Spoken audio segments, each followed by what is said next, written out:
Hello, my friend. I want to tell you a story to start out with today. It's about our puppy.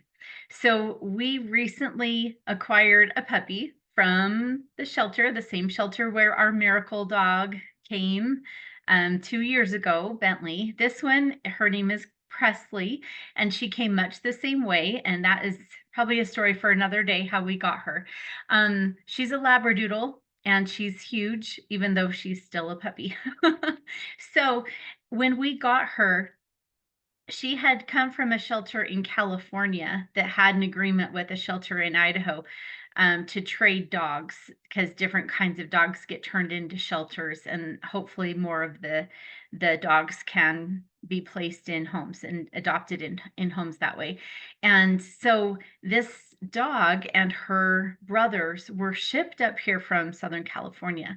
Well, her brothers were already adopted and I got there, and anyway, she was just sweeter than sweet. I knew she needed to come home with me. Well, because we didn't know anything about her, we didn't know if she had received any of her parvo shots, which she has to have in order to be around other dogs and not have this disease, this parvo disease, whatever it is.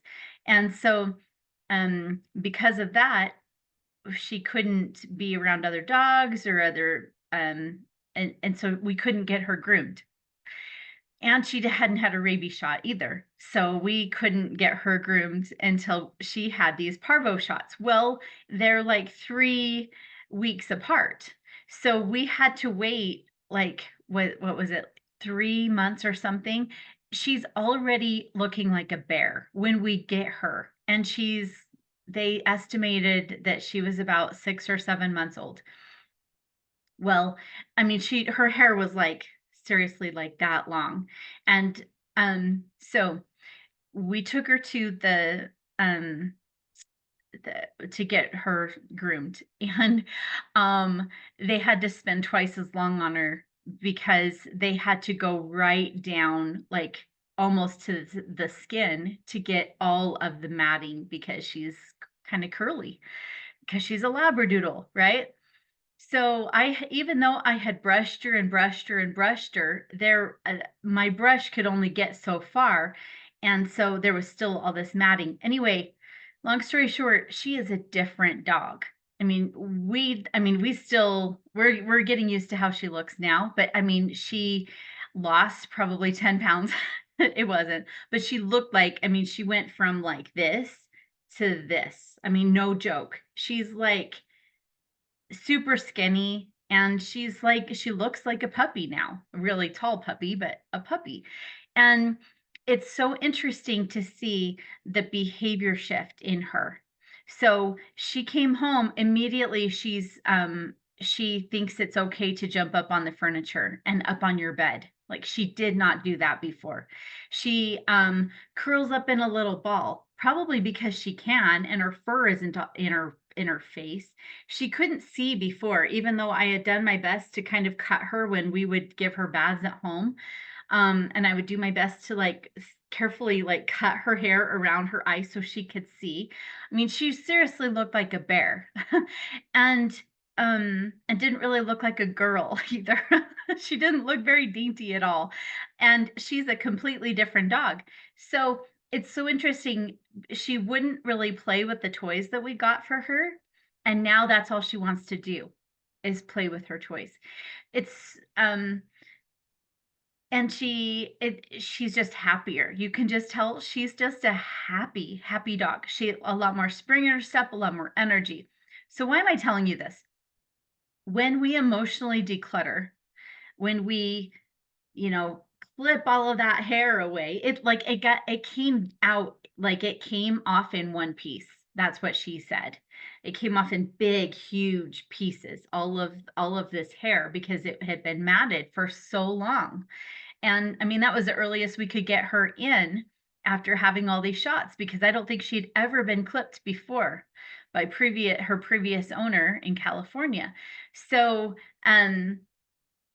when you emotionally declutter and you take off all of that matting, all that stuff that maybe has been there a long time, and you take that off and you have a regular practice of emotionally decluttering, oh my gosh, it feels you feel so much lighter. You feel like you can see, like really see, like she can see all around her now. Like it's completely open. She doesn't have all this hair right here. Um, you have more spring in your step. You have more energy. So I'm going to share a story. Um, so 2 weeks ago, was it 2 weeks ago? It was recent. I felt chaos up up to almost like up to my limit. And my husband said, "Why don't you just shake things loose by doing like a 5-day goal?" Like just doing something that you're intentionally doing just for 5 days, because I was in scarcity, I was in freeze, I was in flight, I was in fight. I was doing everything. Like my nervous system was shot. And I was, even though I was moving forward and doing things, I wasn't doing them well. I wasn't feeling like that because I was so full already of emotion that I didn't have any room to feel anything else. I didn't have emotion to really connect very well with people. And I felt like I was deer in the headlights all the time. I felt like I was guarding against, oh, don't give me anything else to do. Oh, don't give me anything else that I need to think about or make decisions about or be in charge of with my 5 kiddos or responsibilities that I have in my church or with extended family. I just like any extra thing, like I would have to like retreat and do a little bit of emotional decluttering, but I was never doing enough to bring it down very far. So he said, "Why don't you do like a 5-day goal?" I said, "Okay, okay, fine. I will. I'll do a 5-day goal, whatever that is." So I just tuned in and I said, "Okay," I was asking my inner self and just saying, "Okay, what could I do?" And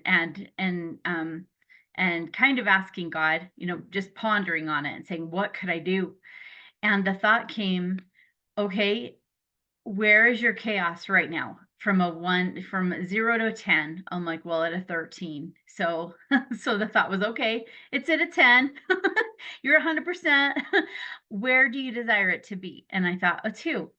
Okay, that's your goal. Great. Okay, that little conversation inside, right? Okay, so that was my goal for the 5 days.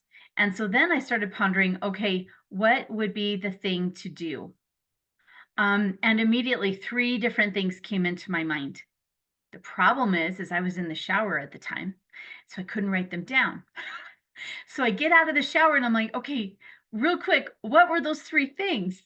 The only one that came to mind was the first one. And by the way, those other 2 still haven't come back around. I trust that they will in their own time. So that first one was consolidating some journals that I have. So I don't know if you're the same way, but I have had so many journals for different classes that I have taken, for different um practices that I've started and then not kept up with. Like a meditation practice that morphed into something different. And so I didn't use that meditation journal anymore. And I've got like a third of it full. Or like I had all of these notebooks that I would write in, but they were all like I was writing in many of them at the same time. And then I would like forget that I had them, or like I would just like not do that same thing for a while, and then I wouldn't want to go back and fill it up because it would be a different subject, and they all seemed out of order. And like my perfectionism was like, "No, no, we can't do that, but yeah, we can't throw them away either."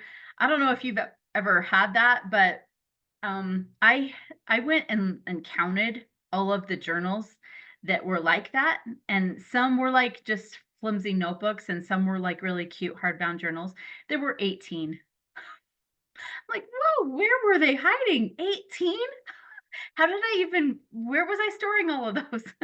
Anyway, that's how many there were, and the the thing that I was encouraged to do or invited to do that popped into my head was to consolidate them and to rip out the stuff I desired to keep and put them in a binder in sheet protectors if the pages were small, or put them 3-ring if they've got 3 holes. Anyway, I thought, okay, I'll do that, and then the other 2 things will come around. And that'll only take me like maybe part of a day. That project took me all week. It took me more than the 5 days. And I will tell you that on the 5th day, my chaos was at a 0. I was only trying to get to a 2, and it was at a 0. The emotional decluttering that I did in putting those things in order and also seeing where I was at. It was really important for my brain to see how far I've come. Like I had journal things of like I had recorded different things, the different triggers that I was working on, different memories that I was decluttering, all of these different things that I completely forgot because they're no longer part of my life. I decluttered them, they're gone.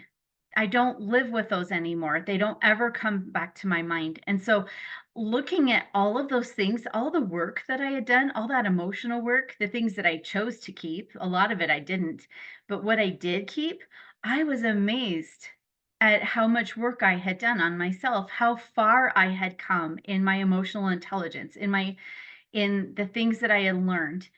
And it really, like, I can't even pinpoint all the things that it did for me. I just know that it emotionally decluttered me in a huge way. It like when you're talking about peeling that, like taking the layers off of an onion, and sometimes maybe you'll just take off one layer at a time. This took off like 7 or 8. Like it almost took off the whole onion. Like there was just a little bit left, that was the core. That was me. And so it is so interesting that those feelings that I had before have not returned. I have other things that I'm now shifting my attention to. But it was interesting that when I put something in order that really had been bothering me in the back of my mind for years, and I hadn't ever really taken the time to look at it. I put that in order, and I saw how far I came.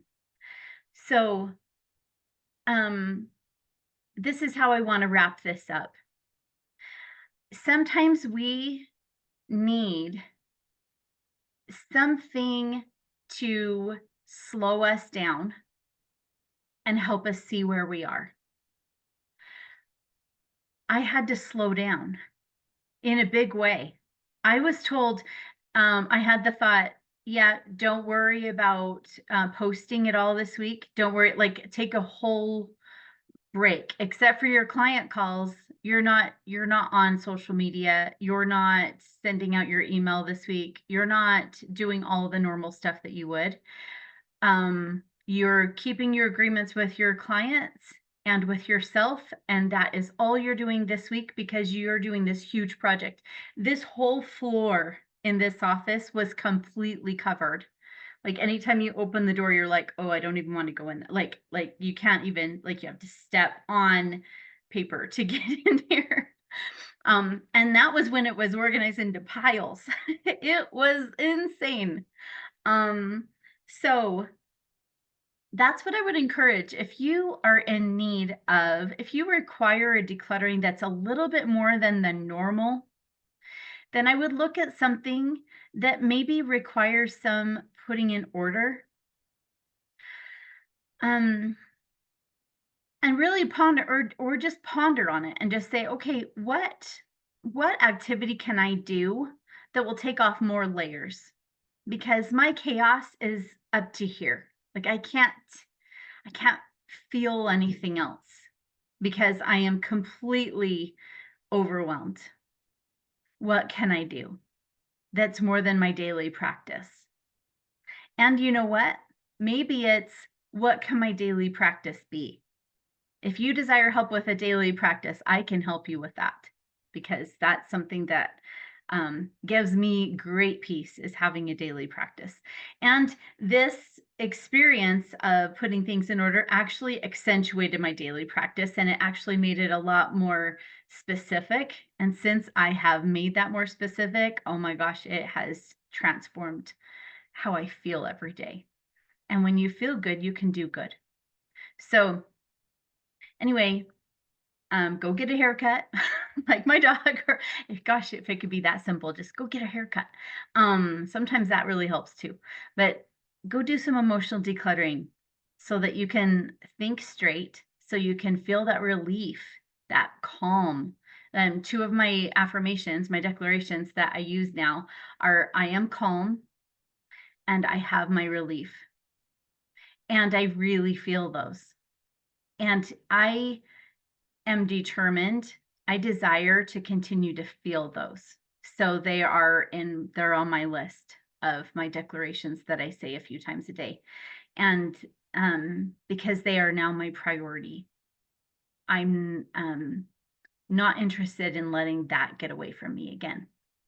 So I hope this little example has maybe spurred something in you and helped you see what you can do in your own life. And we'll talk again soon. Take care.